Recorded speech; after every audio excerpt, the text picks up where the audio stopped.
Okay, we're all set. Very good. Good morning, everybody. My name is Thomas Elmore. I'm the chair of the Connecticut Historic Preservation Council, and I'm calling to order the June 1st, 2022 Historic Preservation Council meeting.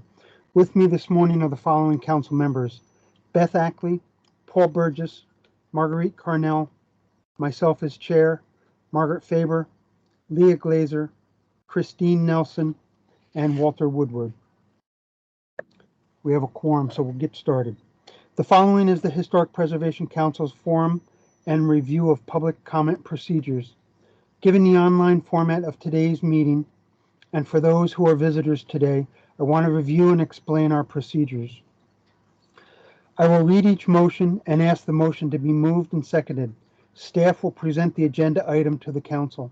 Council members will have an opportunity to ask questions.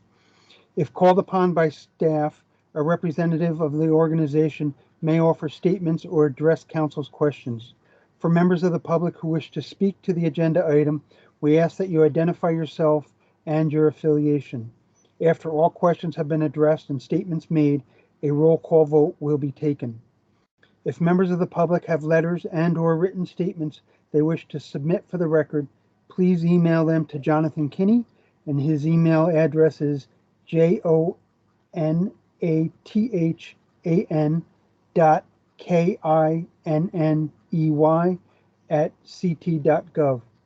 The Historic Preservation Council takes statements from members of the public but does not respond to questions. Lastly, please only address the particular agenda item being addressed at that time. The following is the Historic Preservation Council's policy regarding conflict of interest. The Historic Preservation Council votes on matters which provide leadership, service, and economic benefits to property owners, consultants, local governments, and not-for-profit organizations. Given this responsibility and to maintain the highest professional standards in the discharge of our duties, it is important to maintain a strong code of ethics for all council members and department employees. In order to avoid possible violations of the Department of Economic and Community Development ethics statement, it is necessary for the council to be aware of any situations in which there is a real, potential, or apparent conflict of interest involving anyone here. A conflict of interest may occur when a public official's participation in agency matters results in personal financial gain. All council and staff have been provided with a copy of the Department of Economic and Community Development ethics statement and governing state statutes.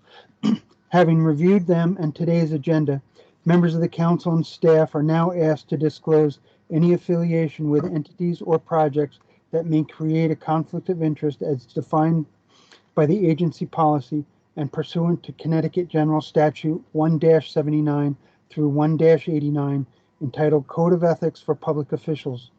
Once disclosed, the member or staff may recuse themselves from that particular agenda item. Having read this statement, are there any council or staff members that would like to disclose a conflict of interest to any of the items on today's agenda? Yeah, Todd Levine.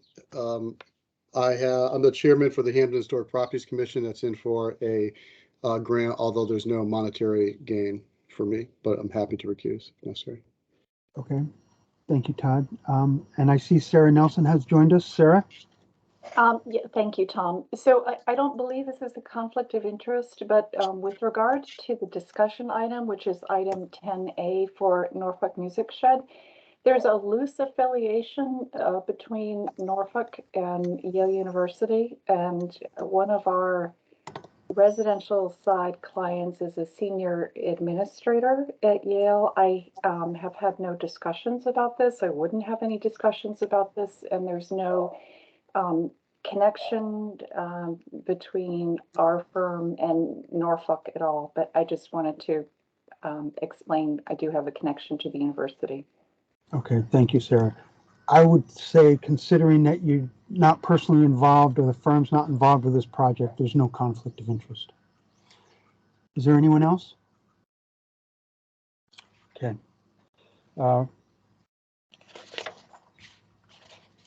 First item on the agenda is the item 5B1. The Historic Preservation Council votes to award a survey and planning grant funded by the Community Investment Act of the State of Connecticut to the below listed applicant in the amount shown. All grant guidelines and state requirements shall be met by the below listed applicant upon receipt of a grant as administered by the Department of Economic and Community Development. Staff recommends the application for funding. The applicant, Lime Academy of Fine Arts Incorporated. Project, consulting services of a CFR qualified architect to prepare plans and specifications for the John Hill House, circa 1817, located at 84 Lime Street in Old Lyme, Connecticut. Grant amount of $20,000.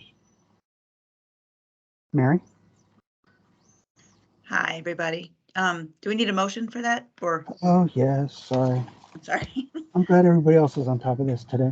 May I have a motion to move this to the table for discussion? This is Sarah Nelson. I'm going to move it, and it's the John Sill House, not Hill House. Oops. Christine Nelson, second. All right. Okay, any other corrections before we get too deep into this meeting? All right. Okay, Mary. Okay, great. Good morning, everybody. Happy June. Staff recommends approval of this application.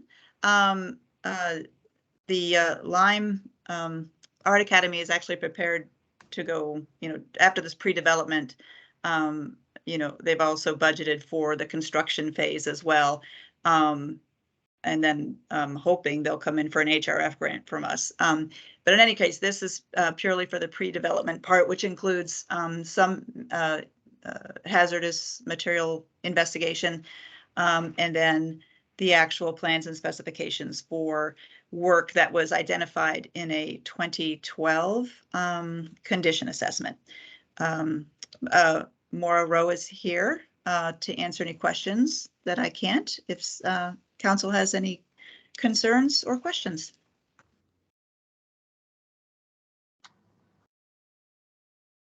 Okay. I have a question. Go ahead, Oh, Kristen. okay, thanks.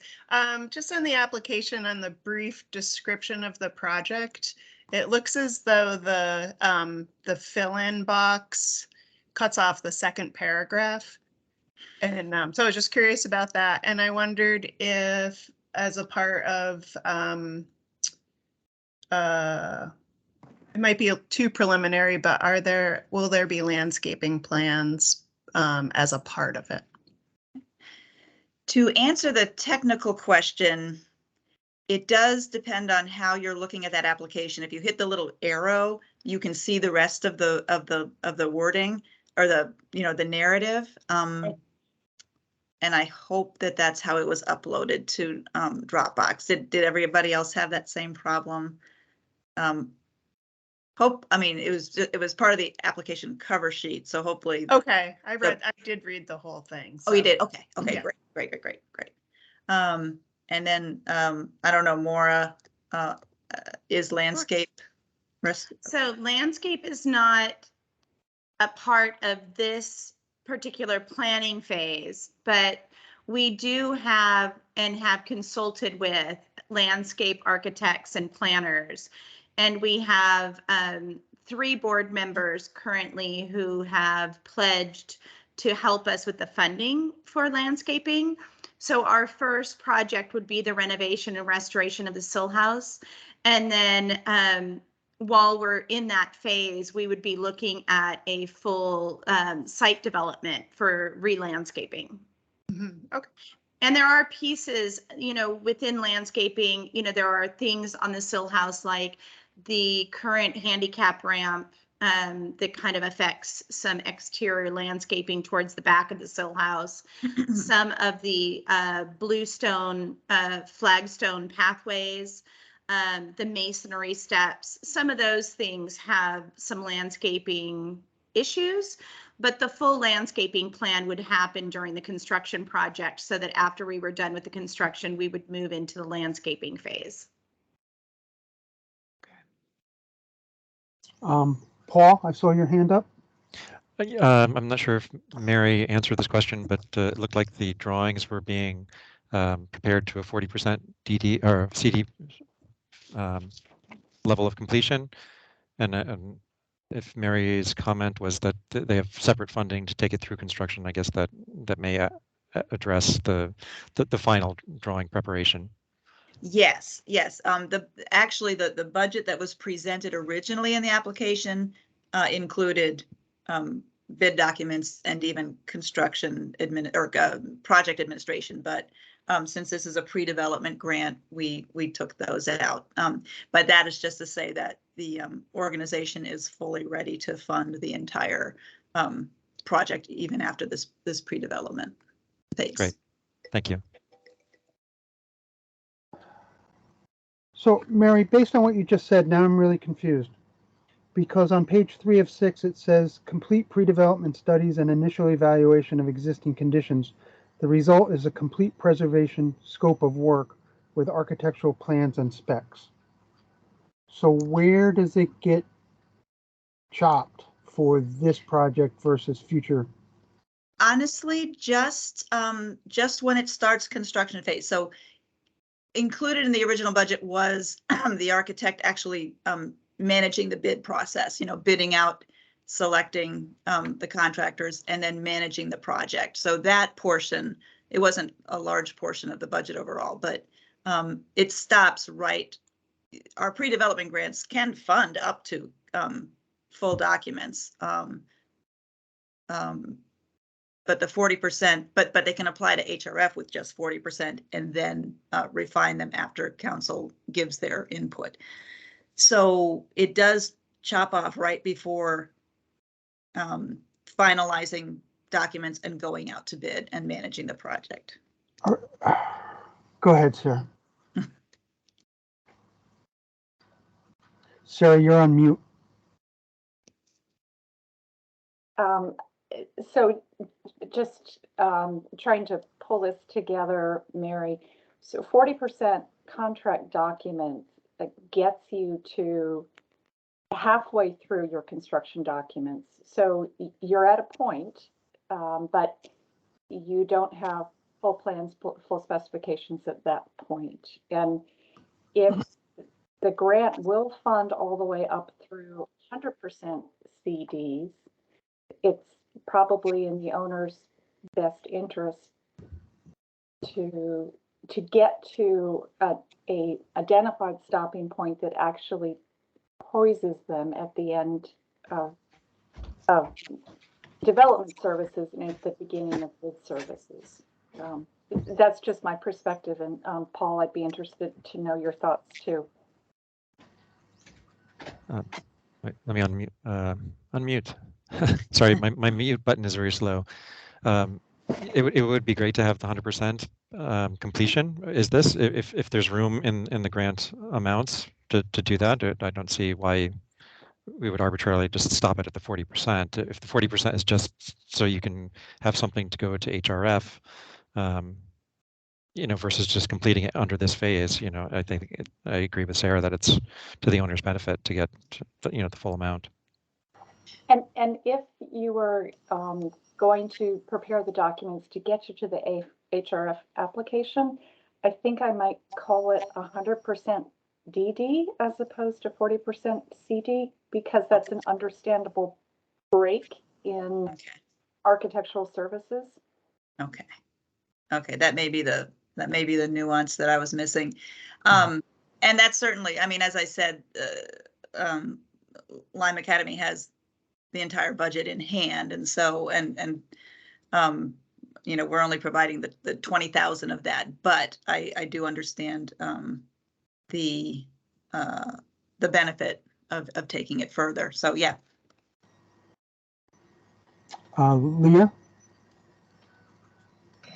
Yeah, I just, as I'm looking at this, and I missed it. I was wondering if we could just call out the architectural style of this building and just, again, reference like some of the documentation in terms of what's important about it, so that you can just call out some of, I see that there's features that that are notable, but I guess in terms of character defining features, and that's why just calling out the style might be important. so that, you know, somebody going in, somebody bidding on this will understand, you know, what needs particular attention, I guess. Mhm.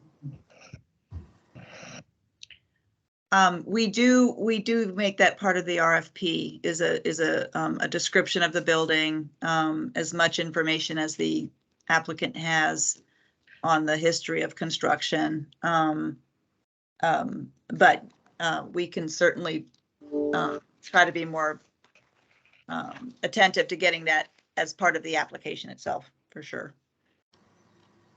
Yeah, I mean, mainly it's just to make sure that there's a reason this is getting, you know, here's very clear, here's the reason that this needs attention and funding, I guess.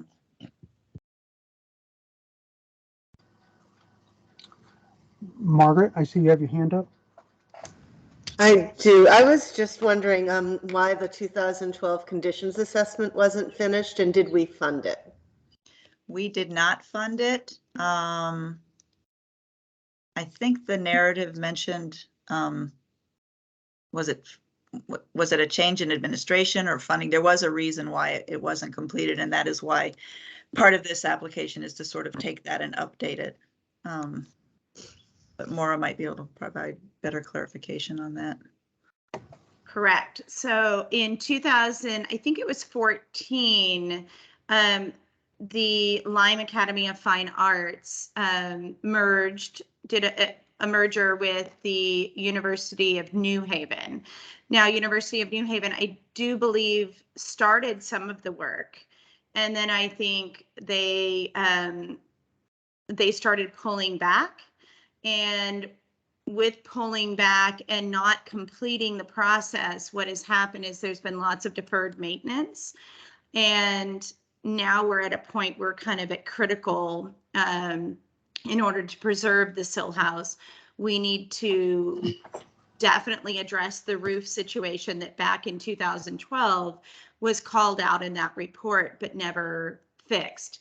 So there are now issues just because, and I can't speak totally to the reason as to why they didn't fully complete the project. But now, you know, in 2019, the UNH went away, and the Lime Academy of Fine Arts is now back in charge and fiscally responsible.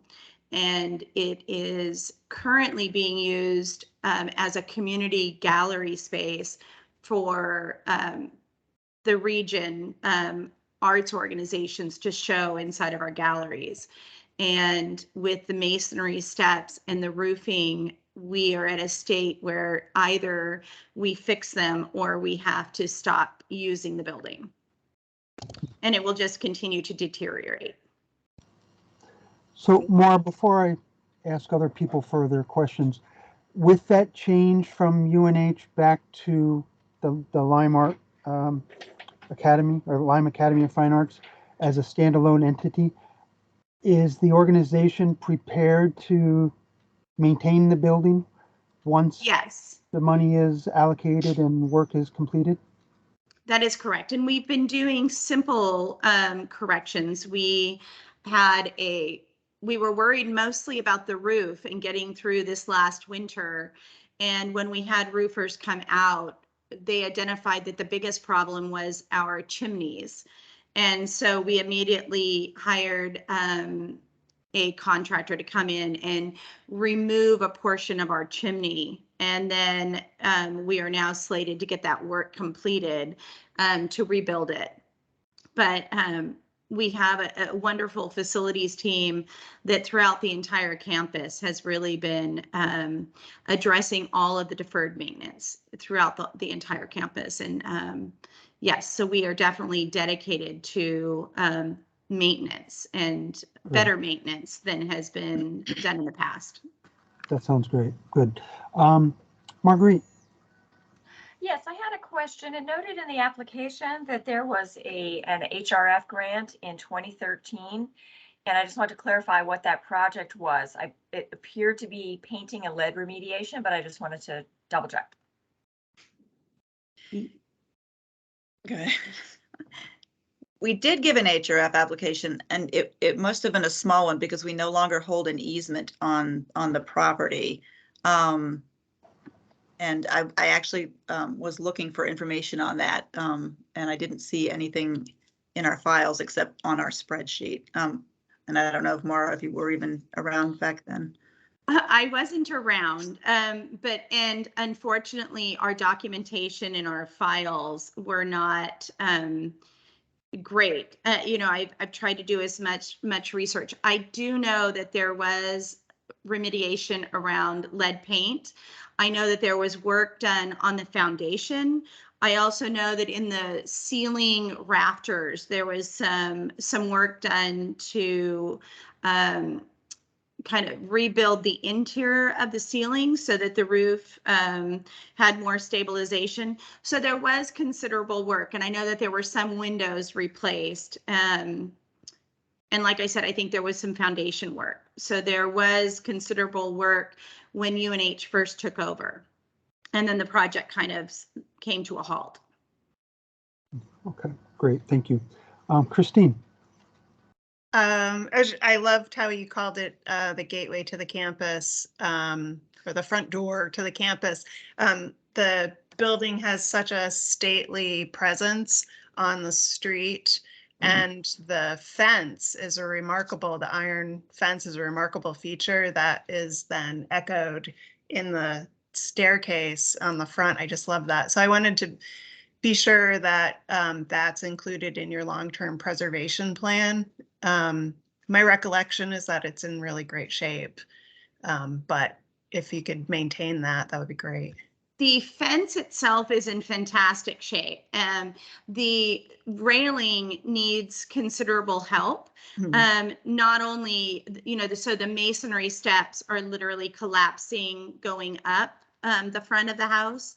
And then the railing there just needs to be completely kind of just redone, whether it's cleaned. I don't know what they do, whether they sandblast it and then repainted. Right now, it's just rough on your hands because of all the chip paint. But yes, we think it's beautiful as well.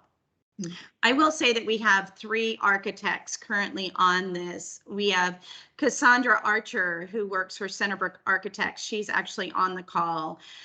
We have Susan Skelsey, who's another architect on our board.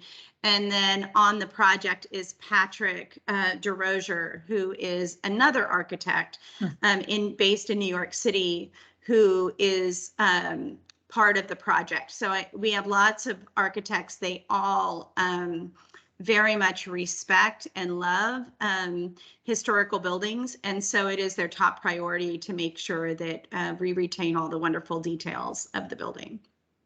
Great. Sarah, go ahead. Just to answer Marguerite's questions, and Mary, just so it'll help you look in your files. It was January 9th, 2013. There was an HRF grant award of $55,182 for restoration of the John Sill House. And my memory is a little bit hazy, but I'm thinking that it was for some structural issues inside.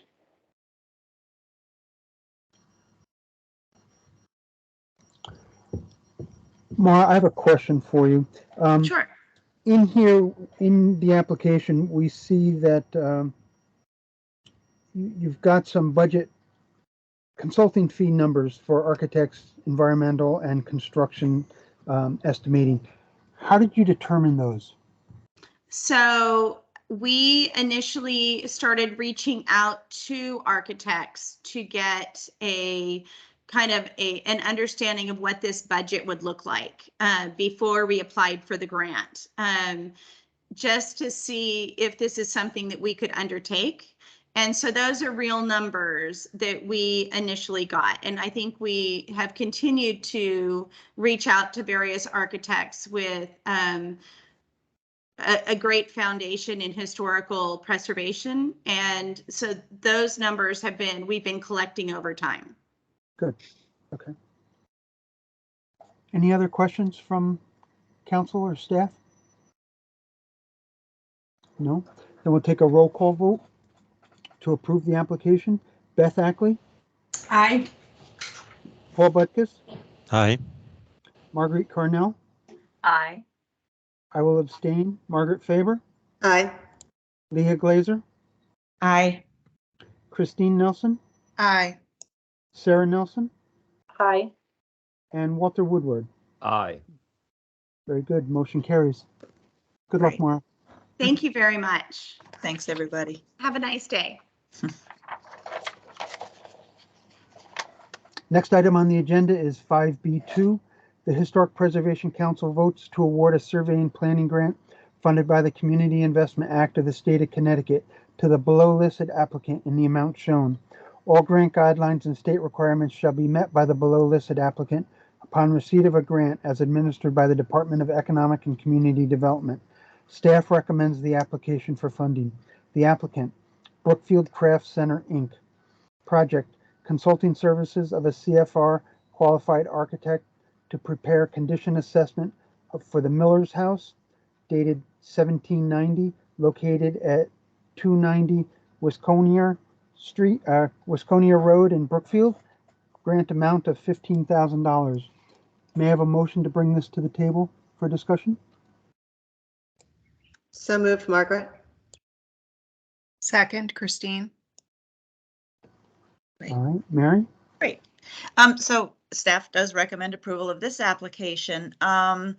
As noted in the narrative, this building's been vacant for about 10 years and was used on and off as studios and meeting places. And they would like to have someone come in and assess the structural and physical condition so that they can make plans to not convert it. It was originally a residence, and then they want to make it again into an artist in residence.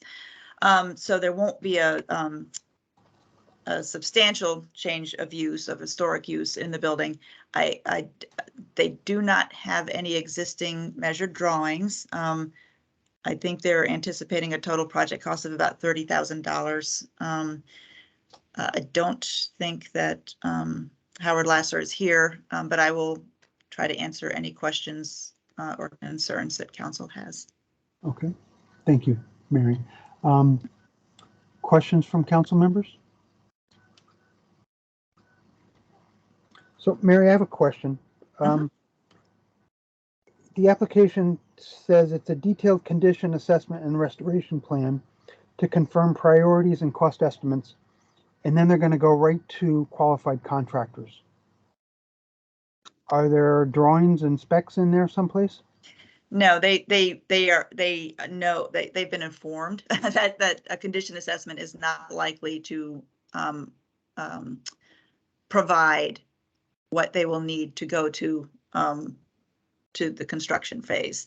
At this point, they just need to know more about the condition of the house, actually for fundraising purposes, because they have obviously enough money for this project, but I don't believe they have anything moving forward after this. And so they plan to sort of use the document just to try to explain to potential donors what the issues are and help them move forward.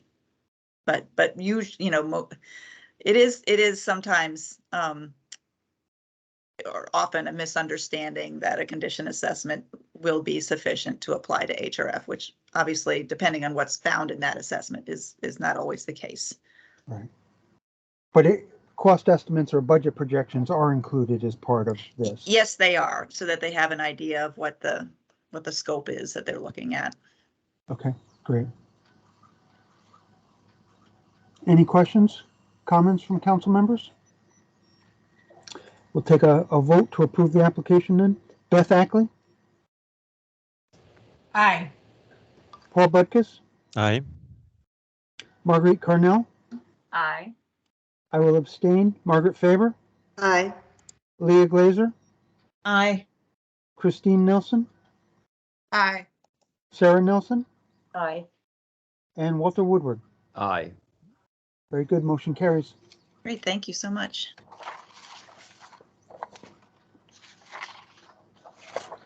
Next item on the agenda is 5B3. The Historic Preservation Council votes to award a surveying planning grant funded by the Community Investment Act of the State of Connecticut to the below listed applicant in the amount shown. All grant guidelines and state requirements shall be met by the below listed applicant upon receipt of a grant as administered by the Department of Economic and Community Development. Staff recommends the application for funding. The applicant, Town of Hamden. Project, consulting services of a CFR qualified architectural historian to prepare a National Register of Historic Places multiple property documentation form for Hamden's earliest extant houses. Grant amount of $20,000. May I have a motion to move this to the table for discussion? Marguerite, so moved. Christine, second. Okay, Mary? Okay, great. So staff recommends approval of this application. A multiple property documentation form is sort of provides a context statement for a specific type of architecture or property. And so, as noted in the narrative, the town is concerned about just the kind of dearth of recognized historic resources, especially their earliest ones. I did check with Jenny, and she does think that this budget is sufficient to do the context statement and what's called a case study, which would be that first house that's noted in the application.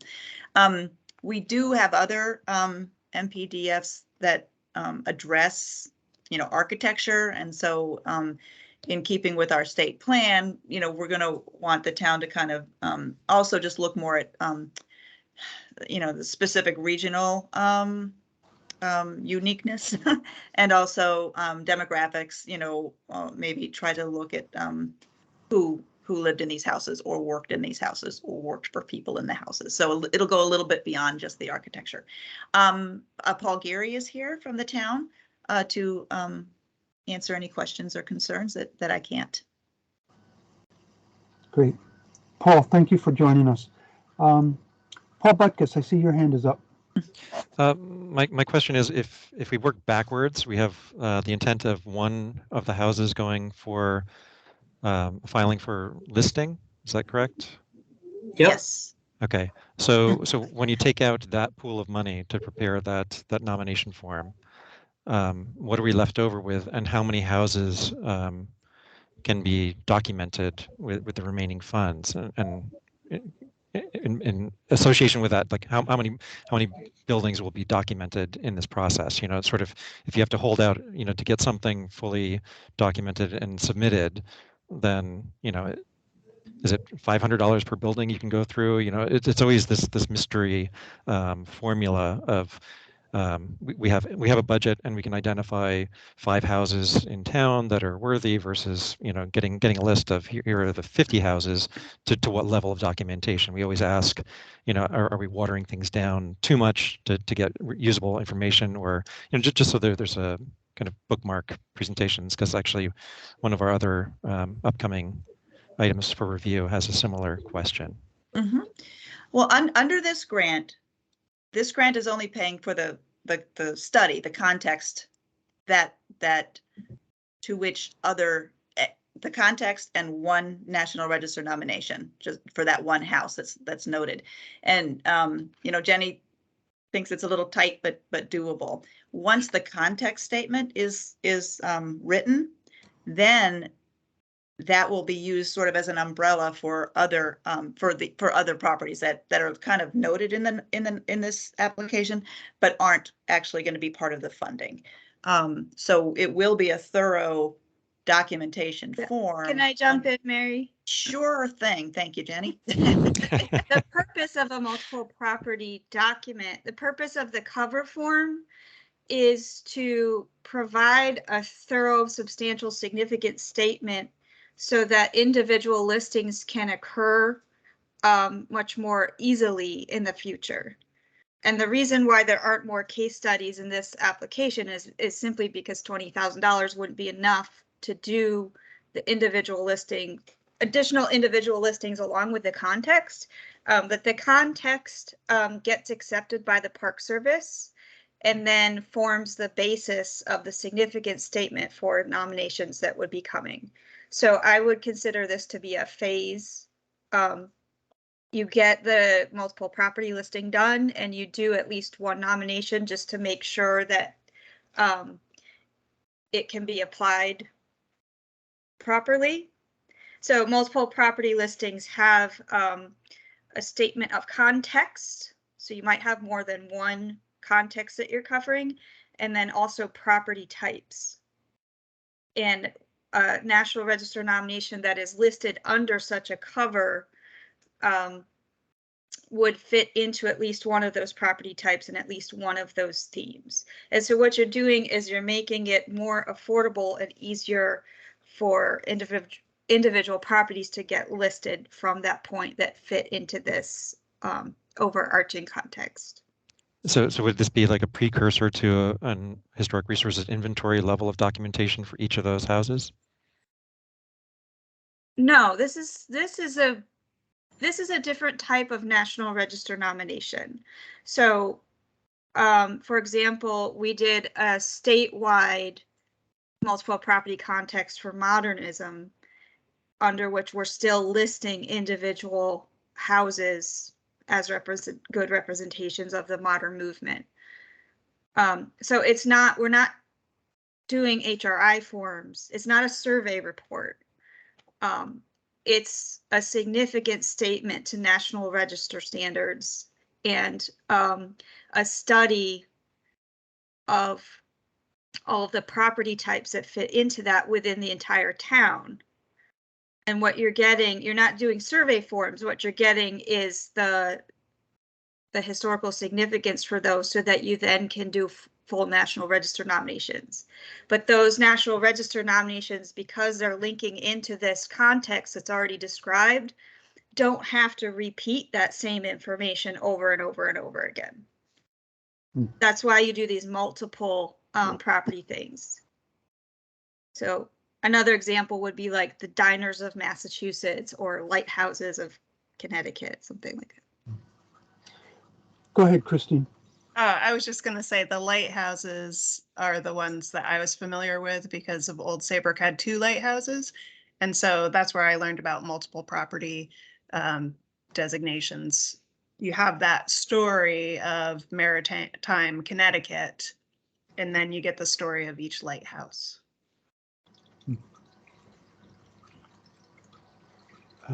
Leah, I see your hand is up. Yeah, so I just want to reinforce that for this context, there is a statement in the application that says that demographics, are going to be noted in all of the occupants of the homes and stuff.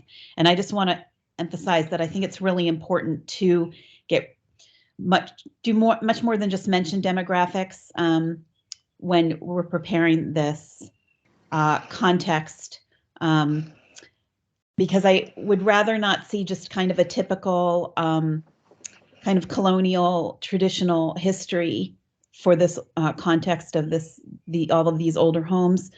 Hampden, this is a really important step for Hampden to identify some of these older places, and having a really rich representative context will go a long way in getting a lot of public support for additional listings.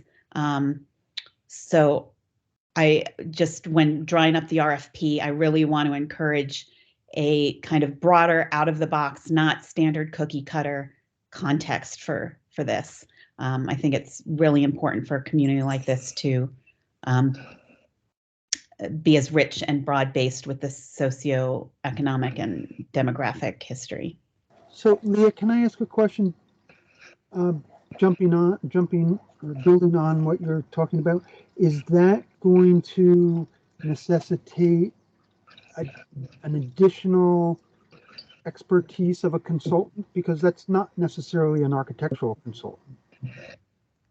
Yeah, I mean, I think it does require some history, historical research. It's not just be about the architecture. Yeah. Okay. Architectural historians can do that. Architectural historians are also historians. It's a history degree. Mm-hmm. Right. Yeah, and I just think just to articulate that we're looking for not just a type. It's definitely identifying housing types, but it's also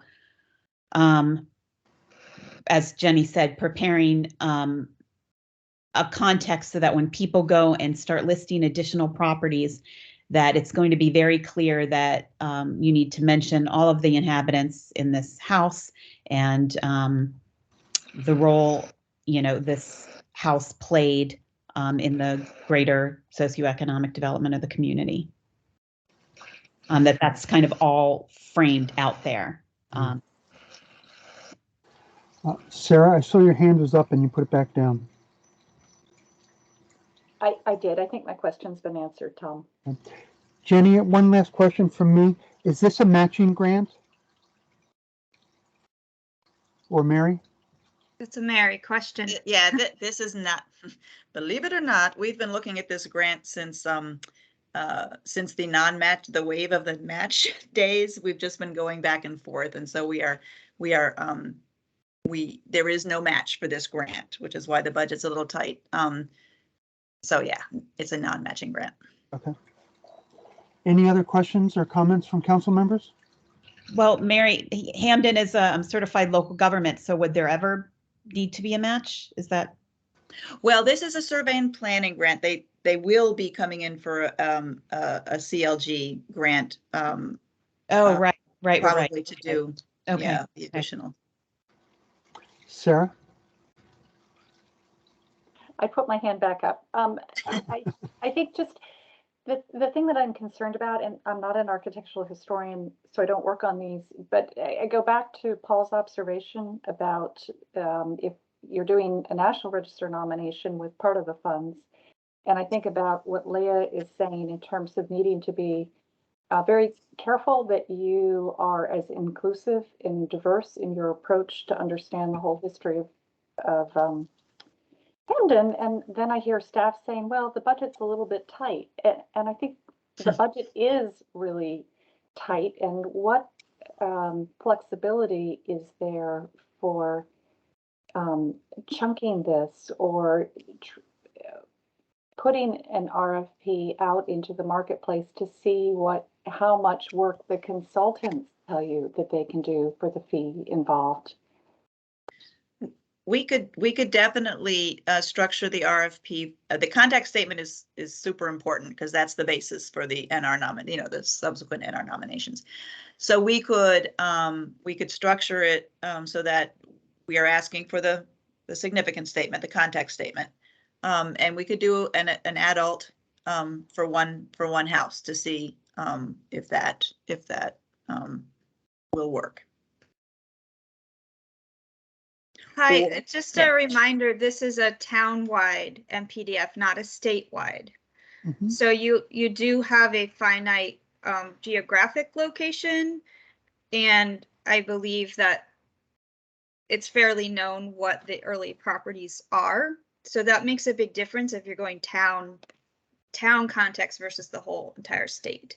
And within the MPDF, there's lots of places where you can recognize other areas of significance besides criterion C. So you can do that in the context, and then also underneath the property type section in the multiple property cover, there's a description where you say which criterion properties may meet, and you're not limited to just one. But in terms of cost, yes, it's tight, but again, it's town-wide, so you are working with the finite location. It's a finite location, but there's no specification as to how many structures or houses you're going to document. It's the earliest. What is the earliest? Are we specifying in the RFP a certain time period, or it's going to be 5 houses or 15 houses?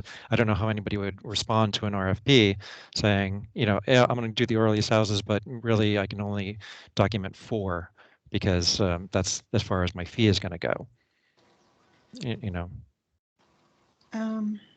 Right, but we're not asking. We're asking for one case study to be applied to test, I guess, this context statement. So we're not expecting consultants to structure a fee based on a number of, individual nominations. It's the significant statement and then one case study.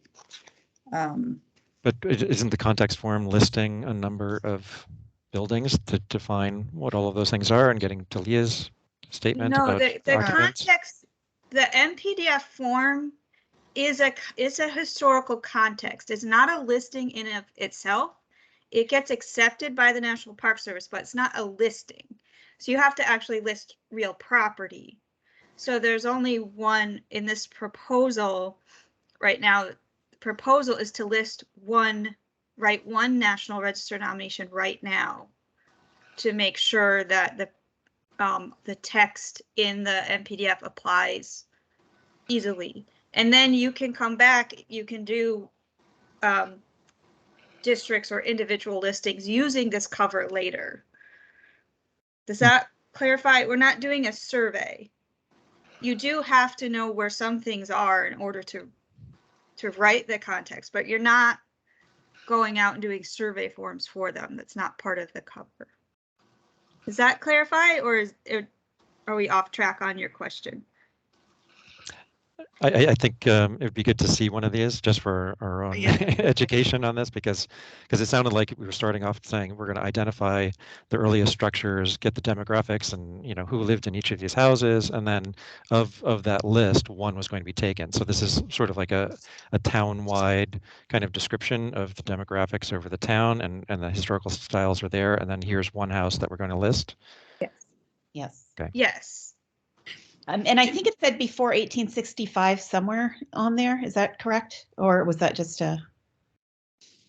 because I am concerned about, I guess, the time frame. But I thought I saw that I somewhere. asked for a date to be put in. I know maybe Hamden wants to talk. I know that they've actually done some vetting of what the properties are. They have a working list, I believe. Yeah, hi, I'm Paul Geary. I'm on the Hamden Historic Properties Commission. Yes, we do have a list that we have been working on. The one house that's included right now, the building date is circa 1808. Should this get approved, should this go forward, we do have another collection of houses that we'd like to apply for, again, in sort of wave 2. And those houses, one of the houses, the date go back to pre-Revolutionary War, so it's 17 something, and then the other 3 have dates circa early 1800s, pre-Civil War. So we do have the circa dates, as best as we can figure, and as best as the Hamden Historical Society has figured as well. And to speak to the point too about who lived there, that is our mission as well. We are working with the town and the Historic Society to look at the people that lived in the houses as well, and to tell their story. Even if it's not, Hamden's proudest story, like one of those houses in the second wave, the pre-revolutionary, is one of the few houses that we know in Hamden that had slaves living in it. So again, it's kind of a hard history, but it's a story that we want to tell and want to try and represent all the people that lived in these places as best as we can. Christine, before I pass the baton to you, Walter, you've had your hand up for a while.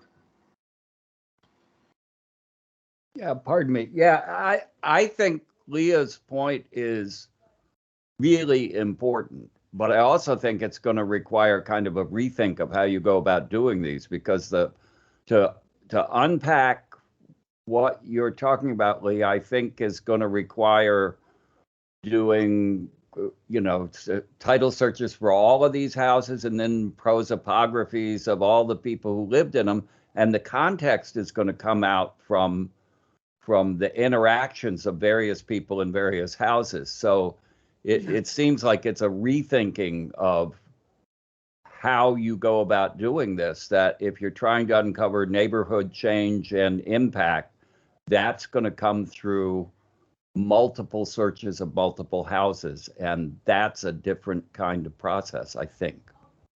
Well, I don't think you have to do a a demographic sociological survey house by house to get that information. I mean, the Hampden Historical Society has a lot of, I think, that data more generally. Sorry, Paul. Paul's trying to say something. Paul, go ahead. Paul, Gary, go ahead. Oh, no, I'm sorry. I did I missed something there. I wasn't talking. Okay. Christine, you wanted to say something? Sorry, just a quickie, just to, Jenny, I was wondering if, just as an example, if you would send us that mid-century, is that the latest? Because I've only ever seen the Lighthouse as an example of this kind of product. Will you send us a link? And sorry to get back to that. I know we finished that. Sure. Yeah, I can send some examples, and just keep in mind too that the other early houses, multiple property nominations that we have are really, really old. They're still good, but they're not really active anymore. We're not listing stuff underneath those. But yes, I can. And just to Walt's question, since there seems to be confusion about what this product is, this is a town-wide history. So you're going to set the stage, you're going to set the background context of what's going on in town during this time period, you know, both architecturally, what are the framing trends, what are the stylistic trends, and how do those differ or compare regionally, and then also, you know, domestically, what's happening. Is there slavery at some point? How many of those people are we aware exist? Or is there a section of worker housing? You know, you're going to set that general stage in the context. And then when you do individual nominations, you're going to plug into that overarching context and not have to say it all again. But then you're going to give the specific detail for that property that you're listing at that time. So I wouldn't have to do, you know, deed research in order to write the context, but you might when you do an individual nomination. That certainly sounds easier. That's the point. That's the point of a multiple property nomination is to do a lot of that overarching research and have that established so that individual property owner doesn't have to try to get that on their own. They just plug into that and then provide the property specific detail when they do their nomination. It also makes it a little easier for homeowners to write nominations themselves if some of that is already done. Could be an option under this context in the future. Great, thanks, Jenny. Leah, do you have another question? Yeah, I just wanted to piggyback on what Jenny was saying, that what I just don't want to happen is, you know, being a resident of Hampden, I know that there's very few histories written out there. And when there's a history provided, it's a very traditional, colonial, you know, great white man kind of history. And I know that there is knowledge beyond that in Hampden. And my concern was just that it is a richer historical context than the standard blurbs that are usually put out there in terms of, you know, this kind of cookie cutter history of all of Connecticut's 169 towns when it comes to this early time period. That we're at a stage now that we need to just look beyond the founders and really look at that socioeconomic demographic content for the early period. That's kind of what I was trying to say. Great, thank you, Leah. Are any other questions? Paul, Gary, you have a question or comment? No, I'm sorry. I keep moving. I'm a high school teacher, so I have kids in my room right now. So sometimes I'm talking to them, sometimes I'm talking to you. But no, just to echo that, I assure you that is our mission here. We understand the dead white man problem, and going into this process, that was one of our most kind of what excited us about this project, to kind of, you know, tell the history that's traditional, but also to find some of the non-traditional, even if the story is not, you know, Hamden's proudest moment. It's a history that needs to be told, and we're trying to present all the different people that did live in these houses. So that is part of our goal, and that is part of our mission, to do something different than has been done before. It was mentioned before, there is kind of a dearth of these houses. So we've kind of got a blank slate to do something big and do something different here. And that's what kind of excites us about this. And that's why we are going so slowly. I mean, the pandemic sort of made sure we went slowly, but the idea of going one house, then a few houses, and a few more, hopefully gives us the time and resources to tell the story right and to tell the whole story, even the stories of people that maybe haven't had their stories told before. That's what we're hoping to do here. Mhm. Okay. Any other questions or comments from council members? All right, hearing none, we'll take a roll call vote to approve the application. Beth Ackley, Aye. Paul Butkus, Aye. Marguerite Carnell. Aye. I will abstain. Margaret Faber, Aye. Leah Glazer, Aye. Christine Nelson, Aye. Sarah Nelson, Aye. and Walter Woodward. Aye. Very good, thank you. Motion carries. Thank you so much. Good luck, Paul. Thank you. Thank you very much for your time. I appreciate it. Thank you. Next item on the agenda is 5B4. The Historic Preservation Council votes to award a certified local government historic preservation enhancement grant funded by the Historic Preservation Fund of the Department of the Interior, National Park Service to the below listed applicant in the amount shown. All federal and state grant guidelines and requirements shall be met by the below listed applicant upon receipt of a grant as administered by the Department of Economic and Community Development. Staff recommends the application for funding. The applicant, Town of Madison. Project, consulting services of a CFR qualified architectural historian to prepare a study report for the proposed Old Elm Street Historic District, grant amount of $8,500. Mary, would you do me a favor as part of your intro? Can you please explain to us what a study report is? Because that's a new phrase for me. Oh, sure. Sure. So the study report is described in state Oh. statute. Oh, am I? Sarah, you're on Motion. mute, Sarah. Oh, Um, sorry, we need a motion. Yeah, I gotcha. move this. Margaret seconds. Could read your lips. Okay, sorry, Sarah, you got the motion? Sarah, okay. Yep, I And a made the second? motion. I Margaret seconded. Margaret, thank you. I was just so excited to learn about a study report. Yeah, I don't think we've funded one in a while. But study reports are described in state statute as part of the process of locally designating a property or a district. State Statute 7147 is the enabling legislation that allows municipalities to designate their own historic districts. And we do kind of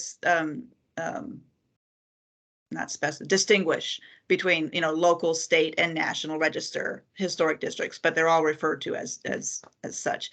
So the study report has specific components. It does have an essay on the architectural and historical significance of the district or the property. It has a detailed description of the property that's going to be designated or the district. It has a proposed ordinance that the municipality will be passing if it makes it through the process. Madison is our newest CLG. They became a CLG a year ago, and one of their basic responsibilities under the federal program is, or actually under the Connecticut procedures, is to put in place local legislation for the protection of historic resources. So this is what they're doing. The study report, once it's done, will come to you, the council, for review and comment. And then once you submit your review and comment, it will go on to a public hearing locally. And then those comments will be incorporated, and then it goes to the town clerk, who issues a ballot if it's a district. And then 2/3 of the people voting, or the property owners voting, need to result in a positive for it to move to the local legislative body, which then votes to either accept the report and enact the local ordinance, and put it under the review of the local historic district or properties commission, or reject it, and then the process ends. So the ultimate decision on whether this becomes locally designated rests with the local legislative body. But the grant and the application in front of you is so that Madison can move forward with hiring a consultant to prepare that study report that starts the process. Great, thank you, Mary. Any questions from council members? Paul, go ahead. My question would be, once this local effort is completed, what would it take to actually get it up to the level of at least getting on the state register? As you all know, prior to 2019, anything that the council commented favorably on in this process automatically was listed on the state register. At this point, what I would be doing is working with Marina, our state register coordinator, to maybe concurrently, well, she can do an initial determination of whether she thinks it's eligible for state register, but it would have to go through that state register process. And as you know, a state register nomination is different than a study report. There are things in a study report that are not in a state register nomination and vice versa. So they would have to do a concurrent, they could do the same. They could put the study report on the same agenda as a state register nomination. And quite frankly, you could accept or reject both, but it is a separate process. But to get back to your question, the information gathered for the study report should be sufficient to help prepare the state register nomination. It just won't be an automatic process as it used to be. Great. But for the town's benefit to know that, if there's an order of magnitude budget that they should kind of be aware of, to say, okay, go through this process. It's going to cost you another $25,000 to get these onto the state register. Whatever it happens to be. Yeah. Because I'm sort of a broken record. The local districts are nice, but it's a big stick over people's heads. Because you have the local review versus the carrot of being on the state register, so you're eligible for tax credit. So if the ultimate goal is to facilitate people preserving their properties and having those resources made available to them, it's in the town's best interest to kind of do that concurrent process.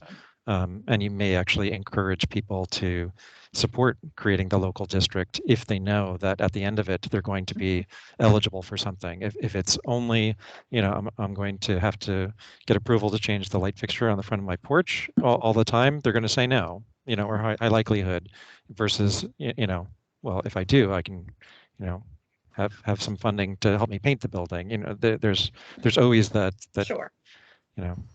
Carrot and stick approach. Right. Well, and frankly, that's why, I would bring Marina in like early in the process, because once the study report is done, yes, a nomination is a different animal, a state register nomination, but at least the bones would be there, all of the information on the historical and architectural context and information on the properties themselves, and the map is there. As long as Marina has determined initially that it's eligible, the state register nomination process probably would not cost as much as the study report did. It would obviously cost something because it's time to prepare the nomination. Or it takes time. And Mary, if I can jump in for a second. Sure. Hi, Mary. Sure. Good morning, everyone. It's Marina Wisniewski. So yes, in the cases where it comes to districts, and we're looking at it, primarily what we're concerned with in historic districts is exterior. So the information that is gathered for a study report for a local historic district can be very valuable. I do just want to clarify, one of the reasons we created that break in automatic listing is for local historic properties in an individual sense. Local historic properties don't have any purview over interior. And when we look at individual properties, and even when we look in a larger context about historic districts, that integrity on the interior is also something that's valuable. Local historic districts and state register and national register serve different purposes. Local historic districts are primarily regulatory. state register and national register, I primarily honorary.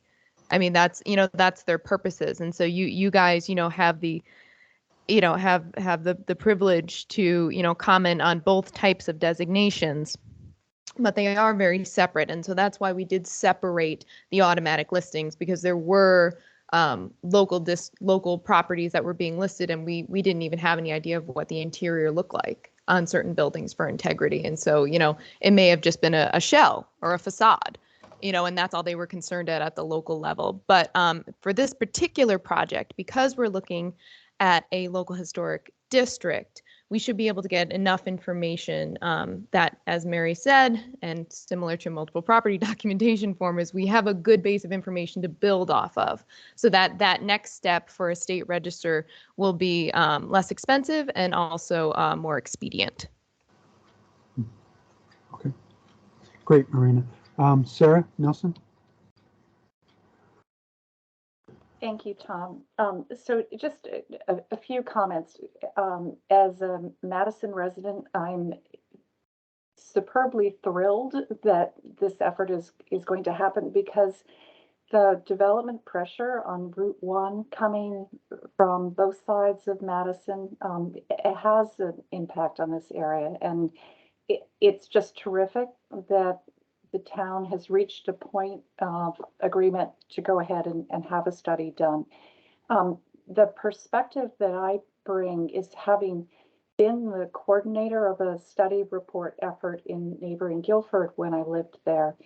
It's, as Paul alluded to, when you're dealing with people who need to, property owners who need to vote to the affirmative, if there is the ability to see that there's some financial benefit to them, it truly does sway votes, and that can't be understated. I think that I know, Marina, you're saying the state register nomination will be less expensive because of the work that will be done for the study report for the local historic district. To spend the least amount of dollars, you would actually combine the two work products into a single effort with the consultant team. And my question is whether the organizers of the Elm Street Historic District could see grouping the two together if they were given more funding by the SHPO's office.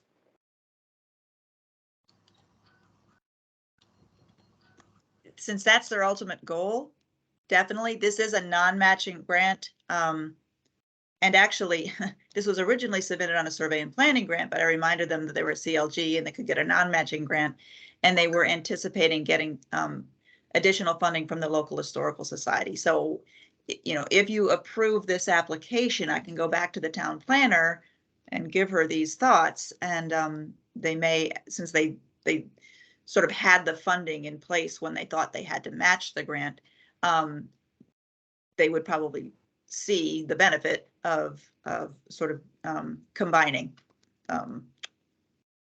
the efforts, as long as, it would take Marina doing a preliminary look at the district to make sure that it could be state register eligible. So Mary, can I ask a question based on what you just said and per Sarah's question? So the grant amount as presented this morning is $8,500. Yeah. And they had to match through that other entity, so $17,000. Is that sufficient? Or do you envision that once we approve this and you have this discussion, that they'll come back next month for additional funding to really make it sufficient to do what really needs to be done for the detail that Paul and others have been talking about for the various applications this morning? Actually, that's a good question. The amount they've asked for without the match is sufficient based on their initial inquiry. To add the state register component, obviously probably not. So and frankly, since the CLG application caps at 20, they could easily ask for additional funding without having to provide that match, but they need to ask for that additional funding. So Of course, But we've been known to positively receive or support applications for additional funding in the past Yeah. because of these kinds of conversations that the council has generated. yes, yeah, so, and it's hard to, I mean, again, we'd have to get a preliminary determination from Marina to Yeah. make sure that this could be. And we don't, I mean, I don't know if we know that now, Marina, because I don't know if you're familiar with the area. Well, and I So- don't think we need to know that now, but I think knowing the history of the council and the members that, and the discussions that we've had in the past, if they should come back next month based on additional conversations, I mean, granted, the district needs to want to do that. Right, But I would think it would be well received by council. great. I will have that conversation with them. The town obviously, you know, is looking ahead beyond, and as Sarah and Paul pointed out, that additional economic incentive does make the idea of a local designation more attractive. Although I will say that, you know, prior to the historic homes tax credit incentive, a lot of people were more than interested in having, you know, districts and properties locally designated without any other incentive other than just, you know, preservation. So, but I do definitely, you know, understand what you're saying, especially these days with, you know, the cost of you know, restoration materials and labor. Christine? So not to get silly, but what if you teed up for a National Register nomination, which would give you additional tax credits, you know, depending on what the administration's doing. I know that each of these is a certain depth of research, you know, going more and more deep. But having I, you know, did a local study, and then we couldn't sell the historic district. You know, it wasn't a lot of work, frankly, to do the local study. But I think it would have been a sweeter sale to the neighborhood had we been able to talk about the benefits rather than just controlling neighbors. Yeah. Okay, so any other questions or comments on this application? I know the conversation went a little astray, but let's pull it back for President. I just asked Mary if it could be added, like we suggest in other RFPs, have an add alternate to complete the state register nomination as the part, and then when they get those numbers back and say, oh, we've got these proposals, this is how much it would cost additional to do that. That's then good. they can come back and say, you know, can we get that increase in our grant funding? I think that might be the you know a worthwhile option for them to know what the order of magnitude increase would be. That makes sense. Yeah. Okay, good. Suggestion. But that should be communicated in a way that it doesn't try and imply that everything needs to be done for the stated budget, because that would Right. turn potential people away, firms Yes. away from doing it. Yeah. Christine, do you have another question? No? Okay. Are there any other questions from anyone? Okay, seeing none, hearing none, we'll take a roll call vote to approve the application. Beth Ackley? Aye. Paul Butkus? Aye. Marguerite Carnell? Aye. I will abstain. Margaret Faber? Aye. Leah Glazer? Aye. Christine Nelson? Aye. Sarah Nelson? Aye. And Walter Woodward? Aye. Very good. Motion carries. Great, thank you.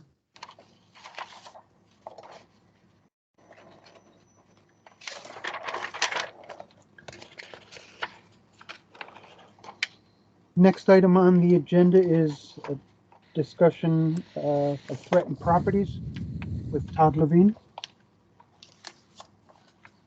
Good morning, everyone. We met last week at the Attorney General's office with the Peter Daub that was referred to the Attorney General's office at our last meeting.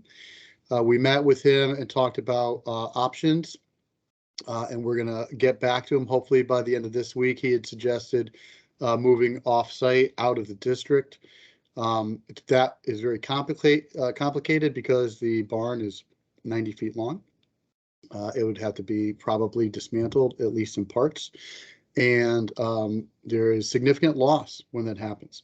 So we're looking at all the options and we'll get back to them. But I expect unless it's moved within the district, it will be a referral to the Attorney General's office going up the stairs. It's already been referred, but next step would be to do a little more research about moving it within district. And then it going upstairs to the actual deputy AG and then to the AG. And then any questions about Suffield? And then the other one we've been working on is still on hold. That's in Mystic. We have an agreement in place, but I haven't been able to get in touch with the owner for about a week, which is a little distressing. And then the last one is Greenwich. This one's beginning to heat up. I might have mentioned that Greenwich 4th Ward Historic District is threatened with 7 demos. And we've been out there, we've met with the owners and developers and explained how this all works. And I thought we were going in the right direction, but last week or earlier this week or late last week, the first selectman reached out to the Attorney General's office about moving forward with SEPA. So we'll see how this goes, but I expect this now sooner than later. So probably by the end of summer or September, that will be on the agenda. Todd, are those 7 threatened demos from the same developer property owner? Yes. Okay. Thank you, Todd. Next item on the agenda is item 10, preservation restrictions. The State Historic Preservation Office seeks an advisory opinion from the Historic Preservation Council for the construction of a new addition on the music shed in Norfolk. May I have a motion to bring this to the table for discussion? Margaret Eats, so moved. Deborah Marguerite Carnell for that? And a second? Christine, second. Thank you. Okay, Julie. Hi, Julie. Well, good morning, everybody.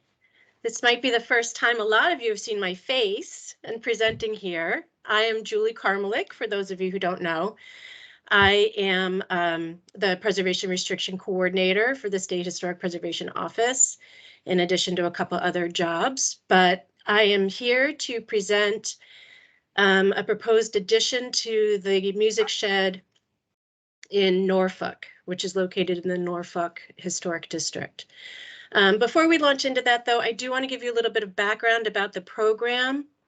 For those of you folks who aren't aware, every time there's an HRF grant that's closed out, there is a preservation restriction imposed on the property. Also, anytime the General Services Administration or the state of Connecticut deaccessions a historic property, it comes with a preservation restriction. Also, federal grants, Save America's Treasures, maritime grants, other capital improvement grants from the National Park Service also come with preservation restrictions. So at the moment, we have about 130 active preservation restrictions. Some time out, some fall off the list, others come back on. So we generally run between 125 and 150 restrictions at a time. In recent years, we've had the assistance of Preservation Connecticut, and specifically Mike Farino, who has been a superstar in helping to administer this program with me. He does the bulk of the annual site visits and meetings with folks. And then together we make decisions internally and administer the program. So just for some additional background about what your role is today, as you know, the Historic Preservation Council has an opportunity to weigh in on preservation restrictions under statute. We have in the past, in fact, 10, 12 years ago, under previous administrators of the program, brought everything to the council. Basic from in-kind replacement to maintenance and repair and that sort of thing. At that point, the council, I think, kind of decided, maybe a lot of that stuff can be handled internally by staff. And so I don't bring to you everyday maintenance and repair items that come in through the program. But I do bring to you substantial alterations. And so because I value your opinion and your expertise, and would like your input on drawings and plans that come in for new construction and also demolition. We have also brought to the council requests to subdivide property, because that is also an important aspect of a historic property that could impact its integrity. So we've brought those issues to you as well for your input.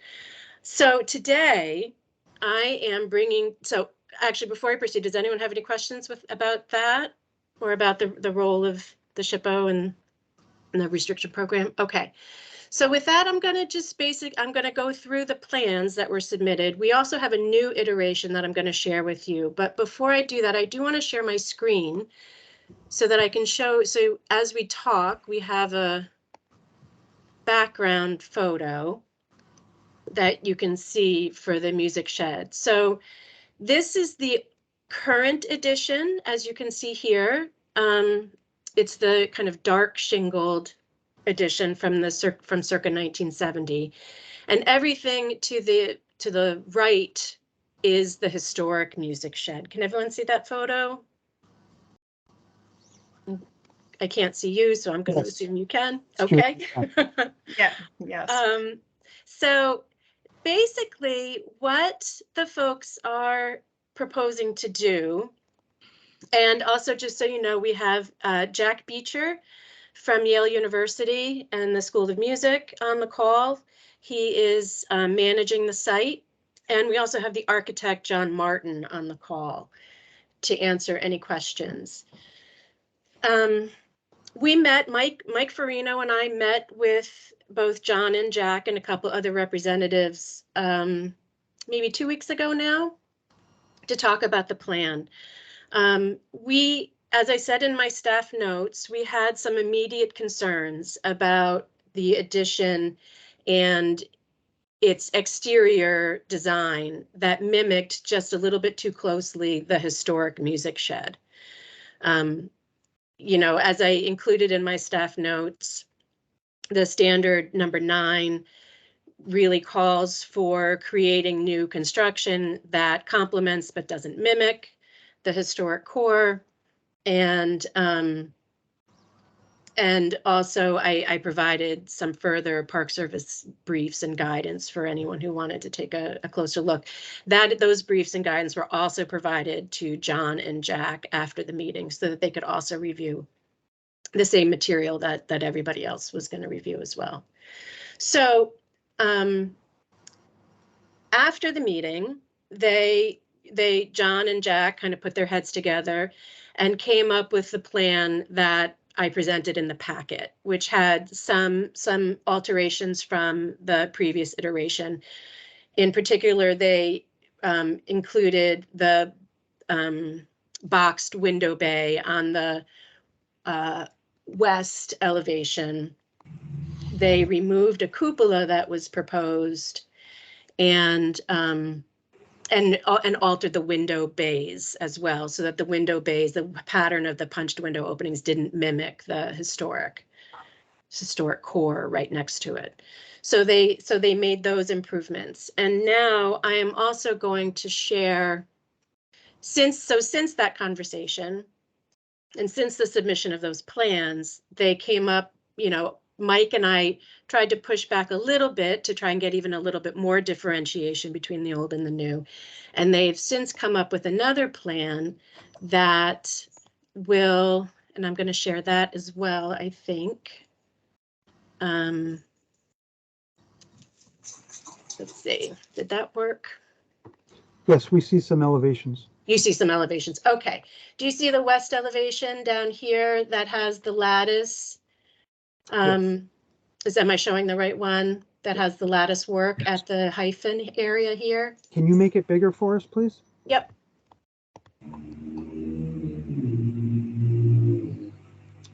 Thank you. Okay. So this is the primary west elevation.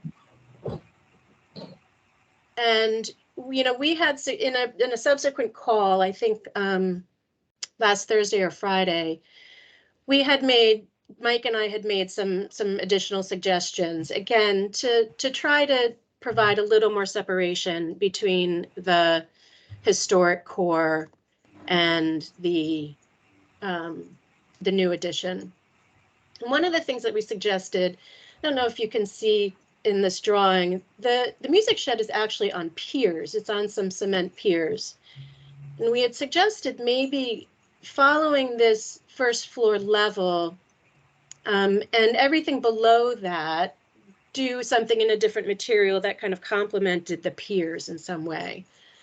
And John came back with the suggestion that they put up a lattice work that would have an open work, kind of like the piers through the hyphen.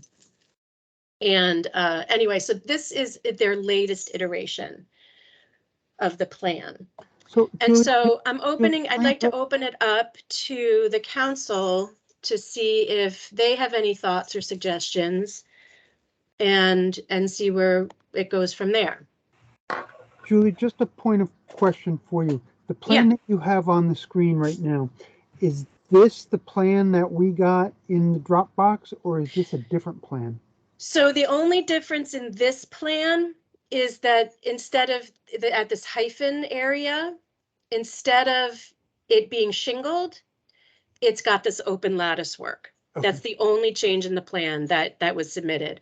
I will also point out, as I mentioned in my staff notes, they are proposing to do some interior work in the music shed itself. We have no objection to that. It's just some ADA compliance things, some lavatory upgrades.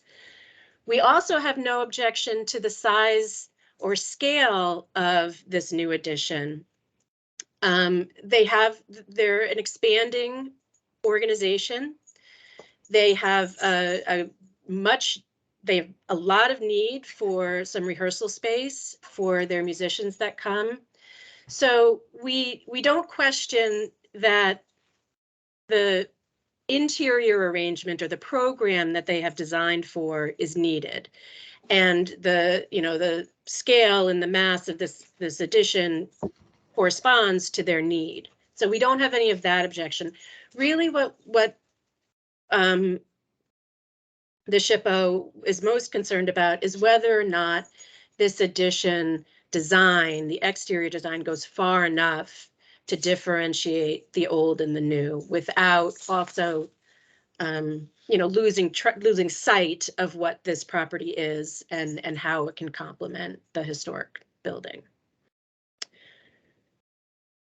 So I'm happy to take any thoughts or questions about this plan. I'm here to take notes. I welcome your input. And again, John and Jack are here to answer any other questions that maybe I cannot.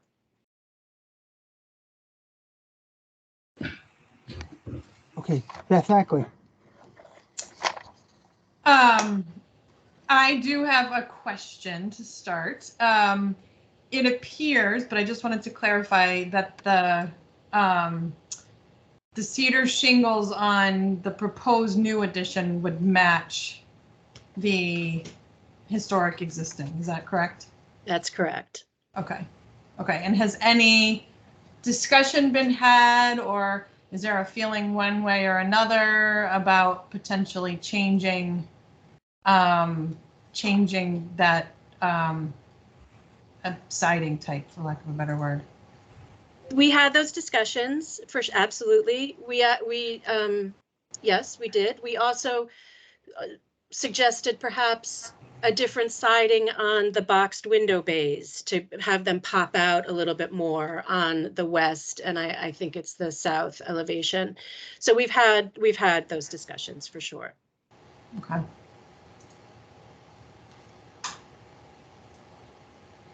And, you know,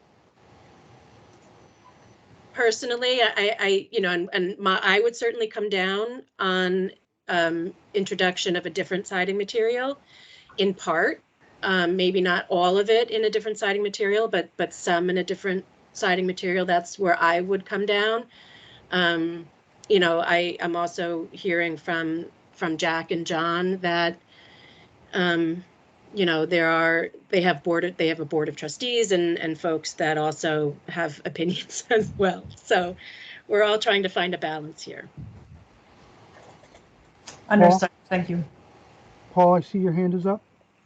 Yes, I think in general, it's always you know, desirable to get back to what the intent is for these guidelines for distinguishing between the historic and the new, and it's sort of to make it visible to the untrained eye that there's a historic core and then something was added onto it. So this connector piece with the porch, you know, is the way they describe it in the regulation as the hyphen in between.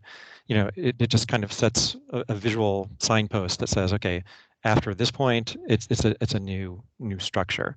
So it could be that just that siding on the porch itself became became clapboard, or it was painted instead of the natural shingle color. You know, that you have a clear delineation from the historic building to the new wing that's added on. I mean, that seems like that would be sufficient. Changing the box bays to another siding material, you want to avoid having this look like you know, every apartment building that's going up these days, you know, on a podium structure. You know, it takes it too far out, you know, from the compatible to whatever. I think if there's a clear marking point of where the old is and where the new begins, that should meet the intent of subordinating the addition. So to the untrained eye, there's a clear signpost that says, okay, we're not trying to fool you that this whole thing was here from day one, but at some point in time it was added on to.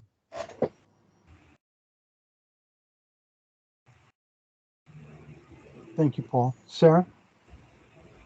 Oops.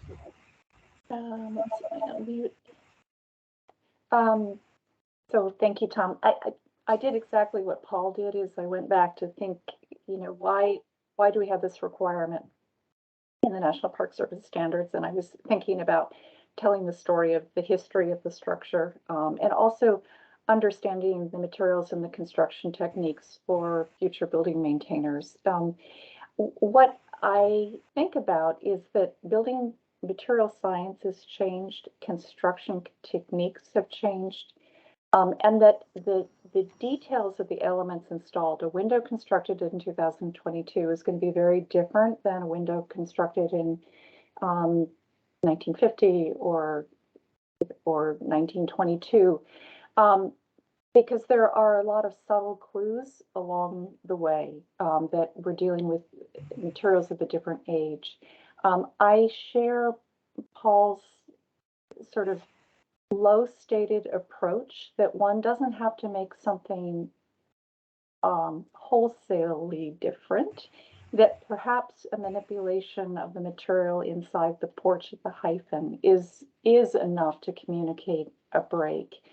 Because I think that if one takes the Secretary of Interior standards too far, and I'm not hearing anything in Julie is saying to suggest that, but the danger is always when you get too different, it begins to look kind of cartoonish, and it begins to detract from the building that you're trying to support. So I very much also embrace the subtlety that Paul suggested, and Julie, that you are suggesting too, with maybe the carrying of the horizontal banding from the hyphen across.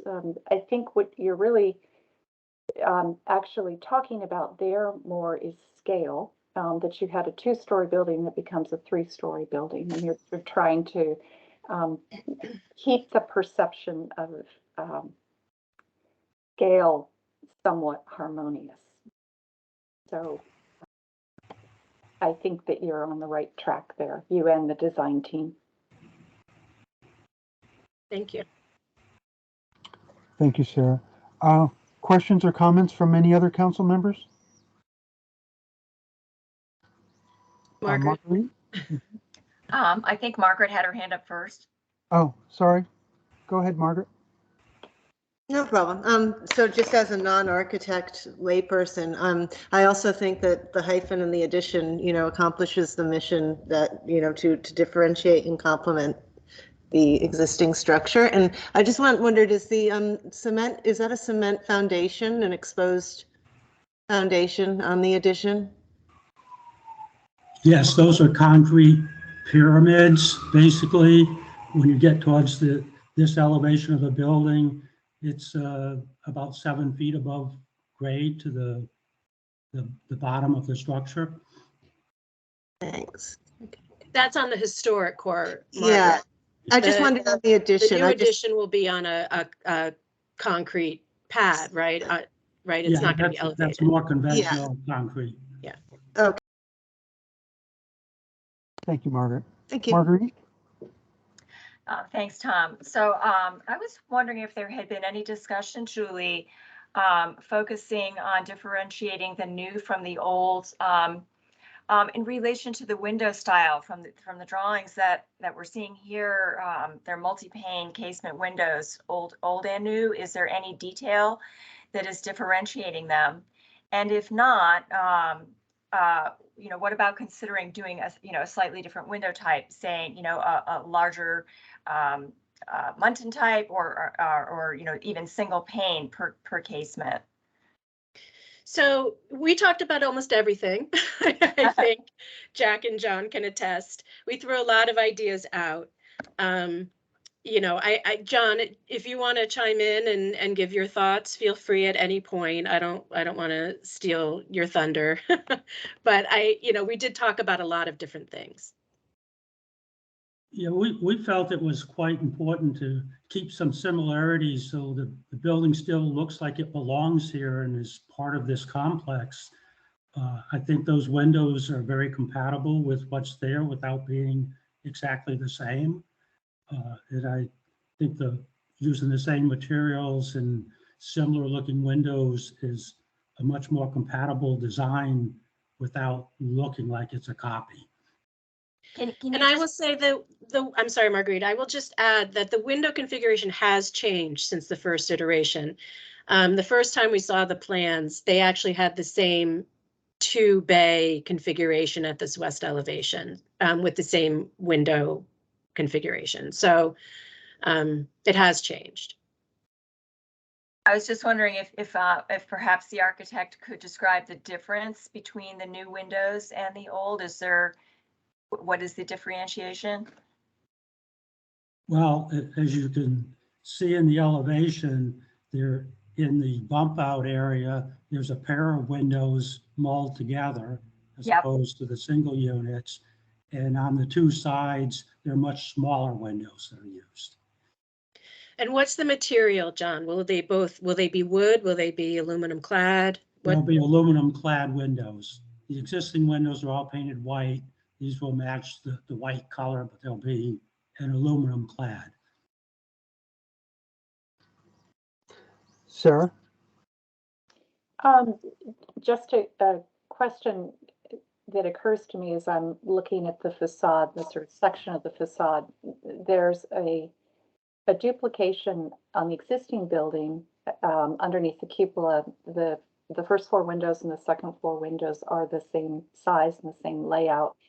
And I'm looking at the addition to the left, and I'm noting that the head height of the window is at 8 feet off the finished floor, and which suggests that somebody isn't really going to be looking out that window. Is that programmatically important for your plans? No, it's basically to get light into the space. You can see out the room inside, the rehearsal room inside also has the two large windows in it. And on the north elevation, it has another large window, so you can see outside. These windows on the side are just to let additional light into the space. And I'm all for light. Just what I was thinking of the similar but different, that there's a possibility that instead of having 4 windows of the same on this particular section of elevation, having the first floor, main floor level windows be larger than the second floor windows, so you can actually see out the windows, but it creates a subtle play in also the layout of the facade versus that existing bay that you're sort of mirroring the proportions of.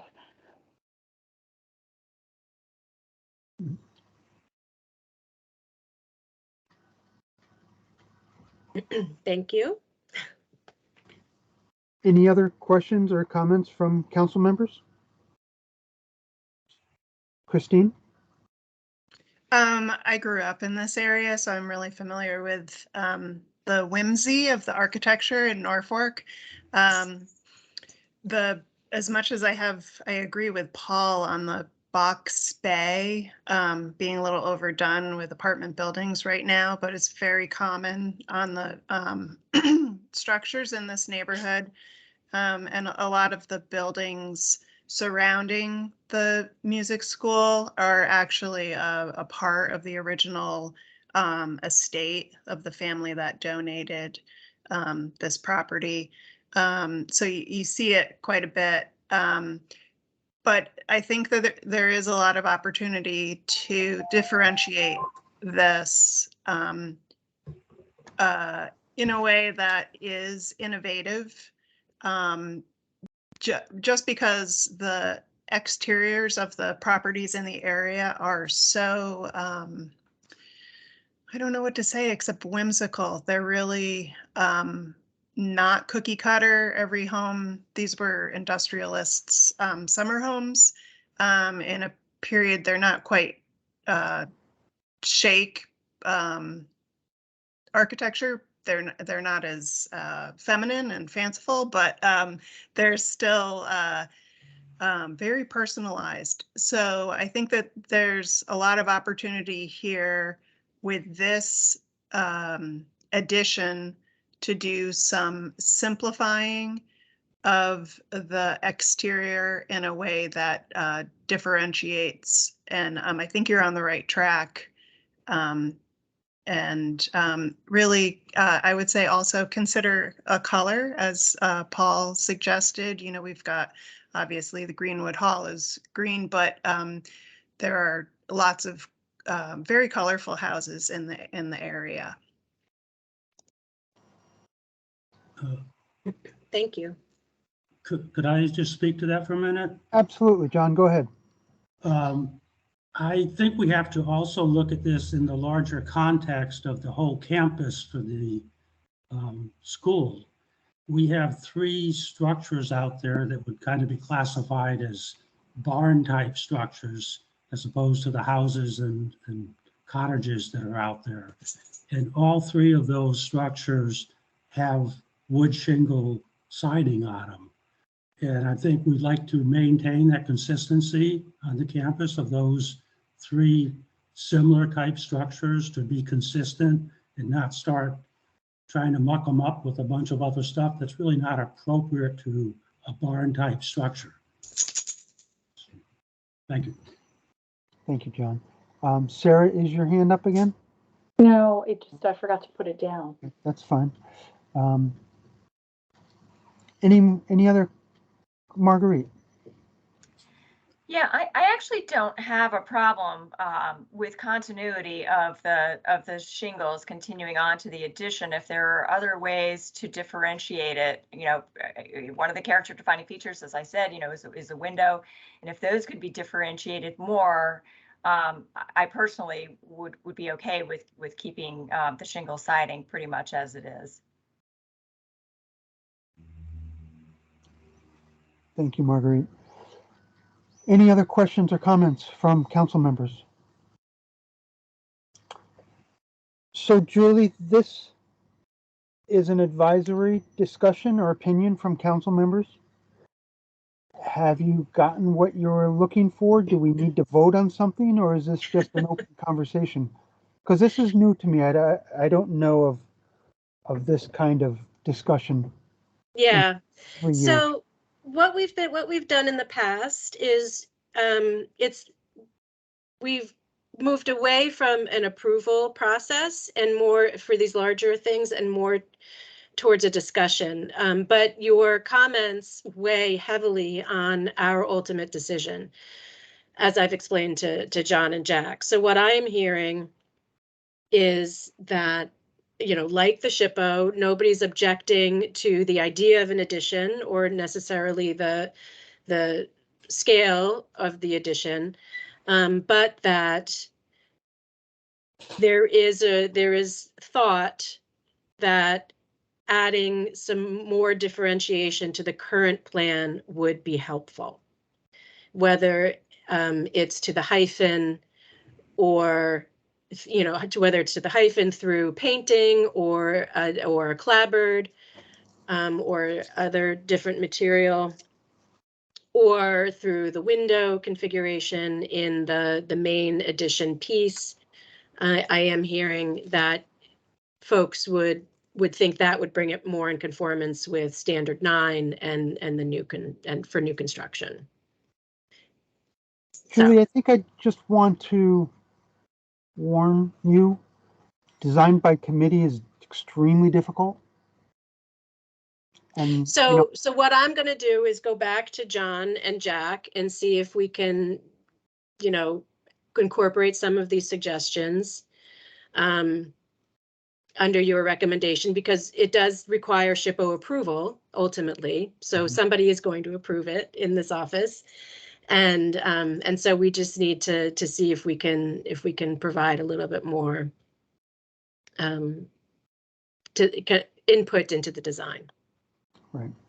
Okay. Great. Because I don't disagree with any of the comments that have come out of this discussion, and John and Jack have certainly been made aware of my feelings about it. So we'll go back and have some more conversations, or, you know, based on the input here, and come up with an ultimate determination in the next few weeks. And I'm happy to follow up if folks want to know what the outcome of that conversation was. You know, I'm happy to present this again in the next meeting, if that would be helpful, just to give you a update.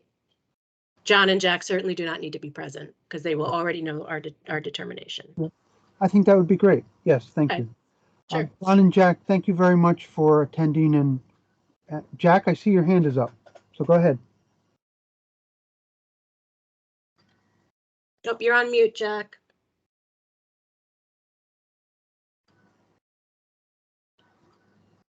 Jack, we can't hear you if you're talking. I should be off mute now. Yes, you are. I apologize. I wanted to publicly thank Julie and Mike for the responsiveness on this, but I think I wouldn't be doing my job if I didn't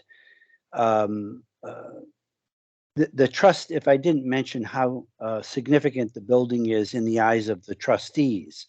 This was left by Ellen Battelle in 1939, and the music shed, the annex supports the activity of the music shed. And there is an annex on there that's an abomination. It was poorly built, and the ground floor is not usable. And we're having serious difficulties with world-class chamber music groups who are saying, you know, we don't have proper rehearsal space, et cetera, et cetera. So this is what you don't see here is this building is embedded on a 72-acre estate and is virtually not viewable from any public thoroughfare. And generally speaking, the public goes into these side doors. So while we appreciate the need not to mimic, and by the way, Julie it was clear to me and to John right away, oh my goodness, we didn't realize we weren't as cognizant of the restriction as we should be, but that we keep wanting to say, we think this annex speaks to the building, the main building, without mimicking it. And I really do get concerned that we're focused on, 12 or well, I know 18 square feet to make the distinction. It's our intention, of course, to meet the requirements, but the trustees are acutely aware of the historic nature of not only this building, but the estate, which will probably be back if we're fortunate enough to get other funding at some point to talk to you about some of the other buildings on the estate. But there is John's point is well taken.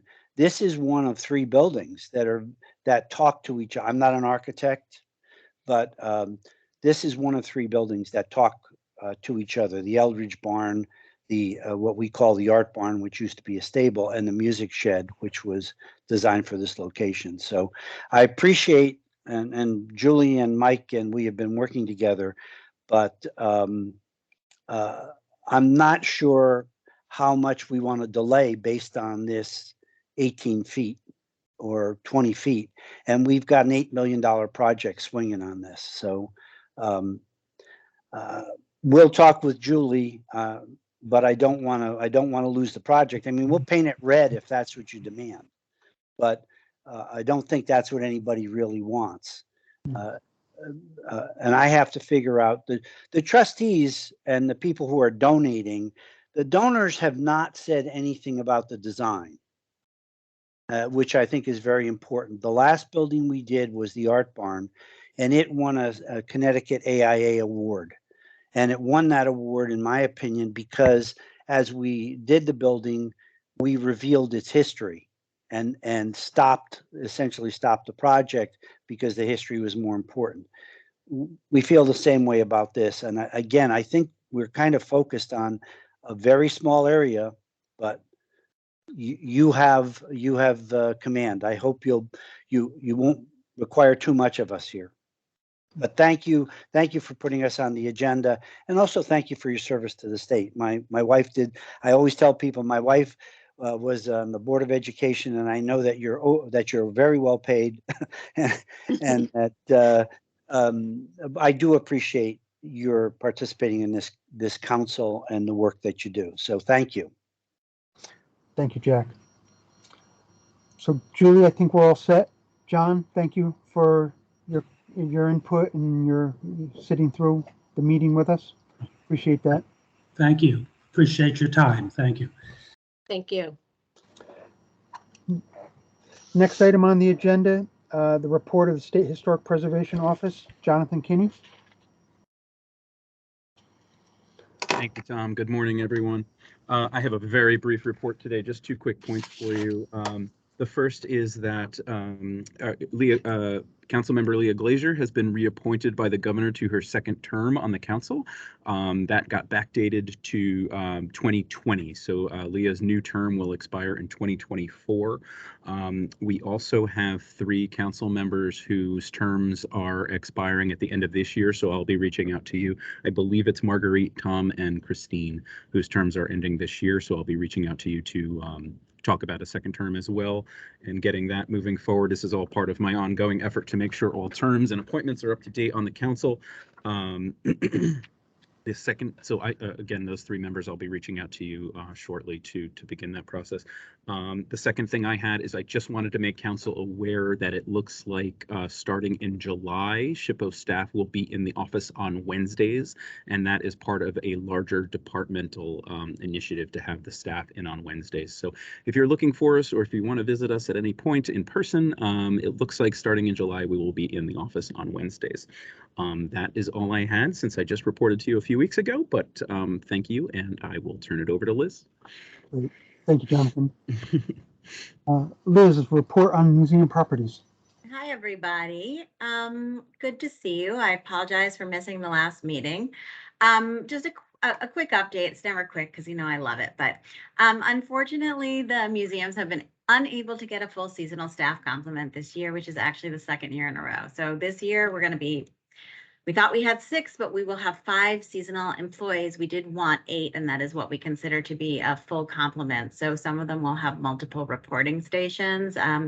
For the time being, neither Henry Whitfield nor Prudence Crandall will have a full-time assigned seasonal, and that does affect how we run tours and visitation at those sites.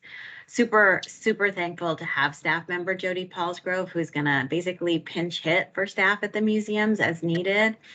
Primarily, she's gonna be going between Old Newgate Prison and the Eric Sloan Museum. I did want to note that the salary for state seasonal employees has finally been raised to a level that's commensurate with fast food chains.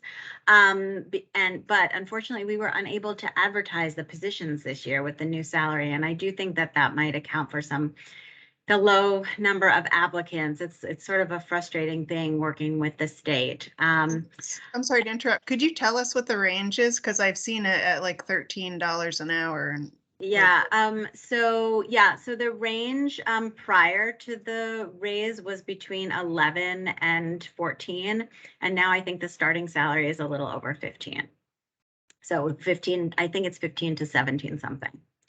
I'd have to double check that second one though, because I was thrilled to see it, but everybody of course starts at the bottom end. So I was just curious. yeah. I mean, it was frustrating, let's just say. I had people who last year who were making like $11.50 an hour. All 3 of the museums are open. The 3 museums that were opened, and the Prudence Crandall Museum will open on Connecticut Museum Open House Day, which is June 11th, and they'll be having time tours on that day. But things are looking good, and the museum visitation is steady. Just wanted to give you, I'll go through quick little highlights for each museum. At the Prudence Crandall Museum, just because I want to stop someday talking about the project there. We're not done yet. Kronenberger has almost completed the final things at the museum, but the building is already experiencing bleed through of rust from the nail heads that we argued throughout the whole project were improperly treated prior to the paint application. We can talk about this ad nauseum. It does not make me happy, and there was very little we could do about it at the time. But in fact, the work is warranted and the situation needs to be fixed. We're playing hardball right now. So all of the Connex storage boxes that had the collections in them are empty. Collections have been moved back from the state library, which is really exciting. So some of our the books that we want to be keeping in the museum have been returned. The first floor is empty of miscellaneous debris. I'm going to call it debris, which by that I do not mean collections material, but kind of those years of stored materials that are not collections that didn't quite make it into the garbage dump the first time, but have gone where they need to go now.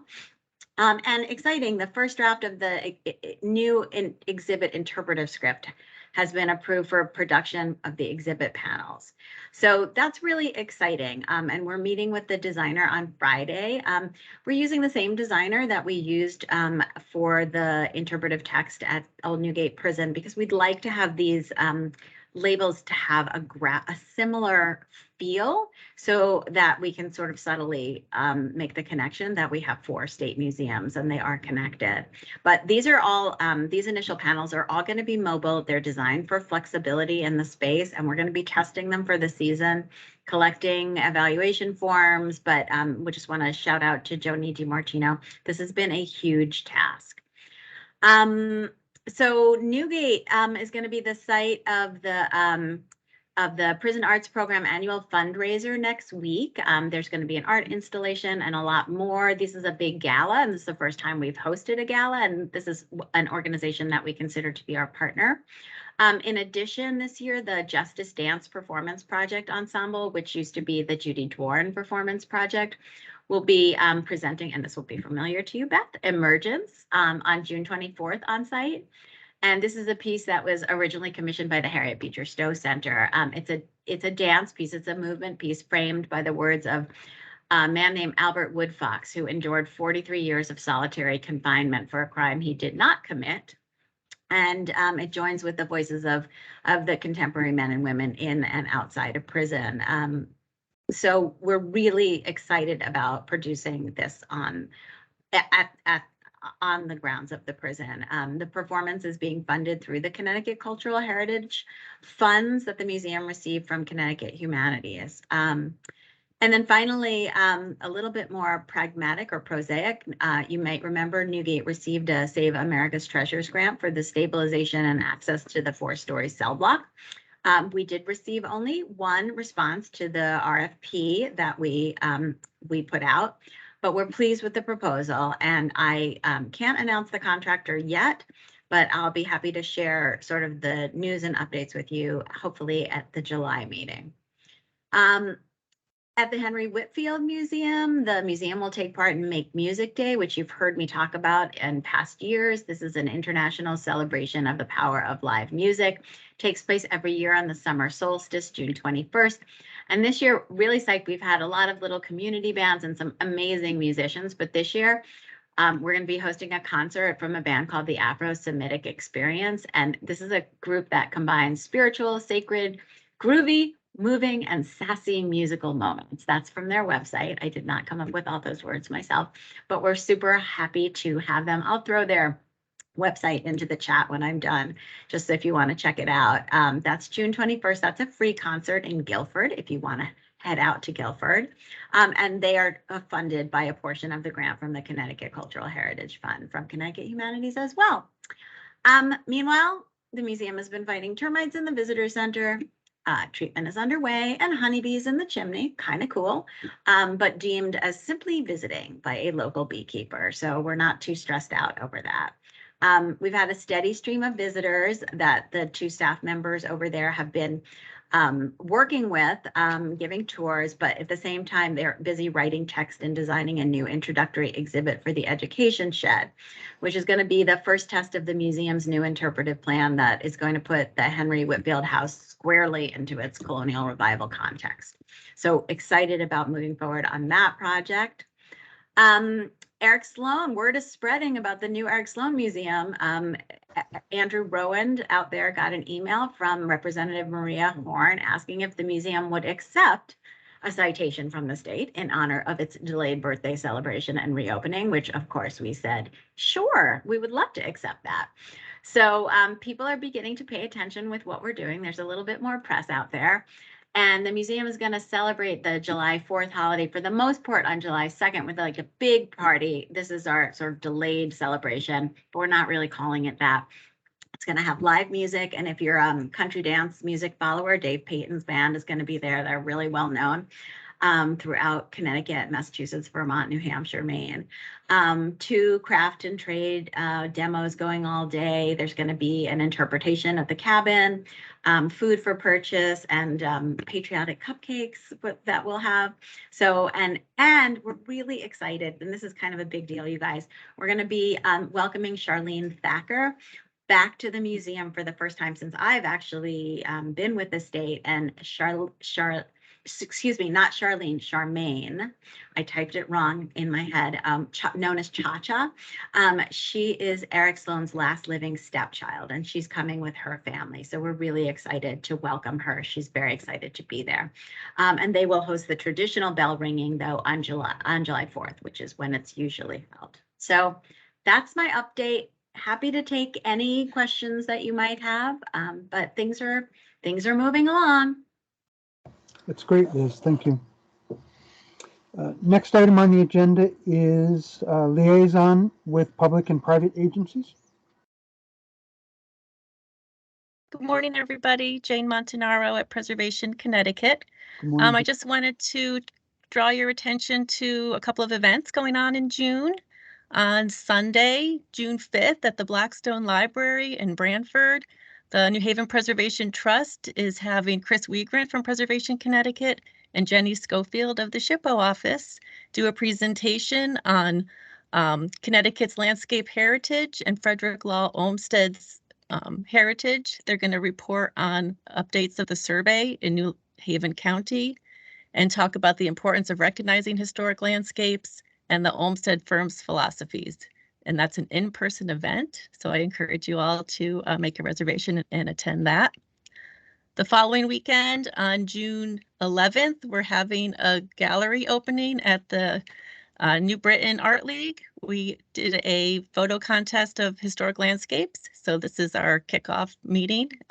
We'll be celebrating the winners that the jury has selected for the landscape photographs, and we'll also be conducting some tours of Walnut Hill Park.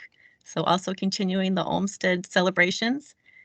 And this afternoon at noon, if you can stand to stay on Zoom for a little while, we're doing a wonderful program with New London historian Tom Shook. He's going to talk about the Black Heritage Trail in New London, 15 sites which tell the story of Black life in New London while tying into larger themes about enslavement, the Great Migration, and the struggle for civil rights. So I hope to see you virtually or in person over the next couple of weeks. Thank you all very much. Thank you, Jane. Next item on the agenda is just to let you know our next meeting is Wednesday, July 6th, 2022 at 9:30. And before I ask for an adjournment, Walter, is this your last meeting with us? After 18 years, yes. Pardon me, 17 years, 11 months. Well, I wanted to personally say thank you very much for everything you've done, and it's been a pleasure working with you on the council. It's very kind. It's been wonderful, and this council has over the years transformed from a bunch of well-meaning, not very capable people, one of whom was me, into a very professional organization, both at the staff level and at the council level. I don't think I've ever seen it function better or do more for the state, and it's been wonderful to work with you and learn from you. Great, well, thank you. And I'm glad you were here today because I thought you were gone. So good luck with your retirement. Stay in good health. I'll do the best I can on both counts. All right. With that, may I have a motion to adjourn the meeting? I'd like to move that. Okay. Walter. And a second? Christine, second. Very good. Thank you, everybody. We'll see you in a month. Bye-bye. Bye, everybody. Take care, Walter. Deborah.